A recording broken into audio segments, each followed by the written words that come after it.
Good morning, viewers. Today I am present before you with the plot overview of the play The Glass Menagerie, written by Tennessee Williams. This is a memory play that premiered in 1944 and catapulted Williams from obscurity to fame. The play has strong autobiographical elements. The Glass Menagerie is a memory play, as I said, and its action is drawn from the memories of the narrator, Tom Wingfield. Tom is a character in the play which is set in St. Louis in 1937.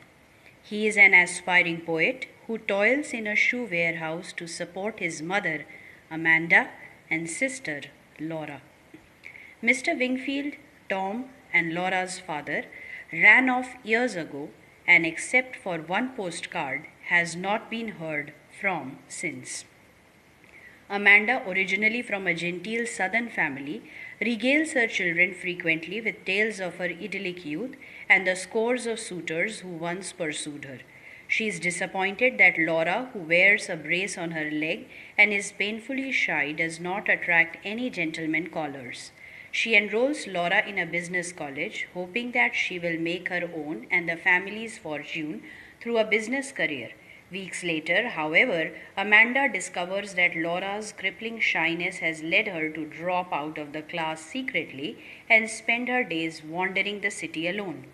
Amanda then decides that Laura's last hope must lie in marriage and begins selling magazine subscriptions to earn the extra money she believes will help to attract suitors for Laura. Meanwhile, Tom, who loathes his warehouse job, finds escape in liquor, movies, and literature, much to his mother's chagrin.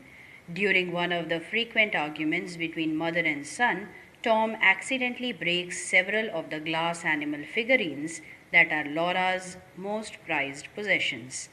Amanda and Tom discuss Laura's prospects, and Amanda asks Tom to keep an eye out for potential suitors at the warehouse.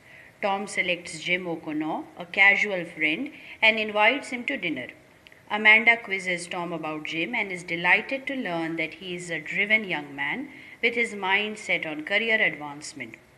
She prepares an elaborate dinner and insists that Laura wear a new dress. At the last minute, Laura learns the name of her caller. As it turns out, she had a devastating crush on Jim in high school. When Jim arrives, Laura answers the door on Amanda's orders and then quickly disappears, leaving Tom and Jim alone. Tom confides to Jim that he has used the money for his family's electric bill to join the merchant marine and plans to leave his job and family in search of adventure. Laura refuses to eat dinner with the others, feigning illness. Amanda, wearing an ostentatious dress from her glamorous youth, talks vivaciously with Jim throughout the meal. As dinner is ending, the lights go out as a consequence of the unpaid electric bill.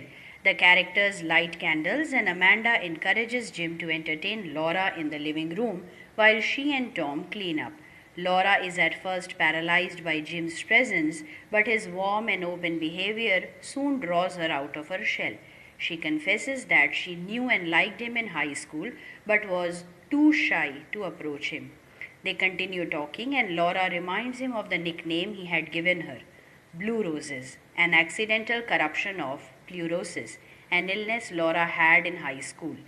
He reproaches her for her shyness and low self esteem but praises her uniqueness. Laura then ventures to show him her favorite glass animal, a unicorn. Jim dances with her, but in the process, he accidentally knocks over the unicorn, breaking off its horn.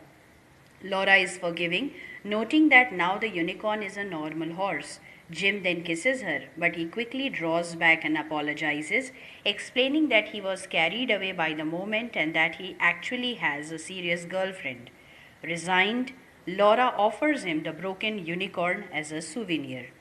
Amanda enters the living room, full of good cheer. Jim hastily explains that he must leave because of an appointment with his fiancée.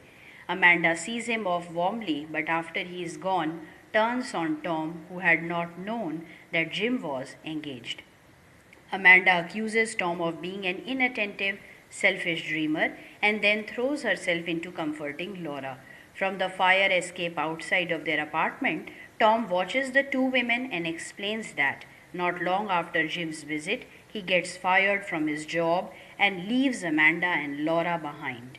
Years later, though he travels far, he finds that he is unable to leave behind guilty memories of Laura. So, this was the plot overview of this play. Please like, share, and subscribe to the channel. In the description box below, you will get the link of the page from which I have taken this content. Keep sharing this content, stay safe, and keep learning and growing. Thank you for your valuable time. Here's wishing you a great day ahead.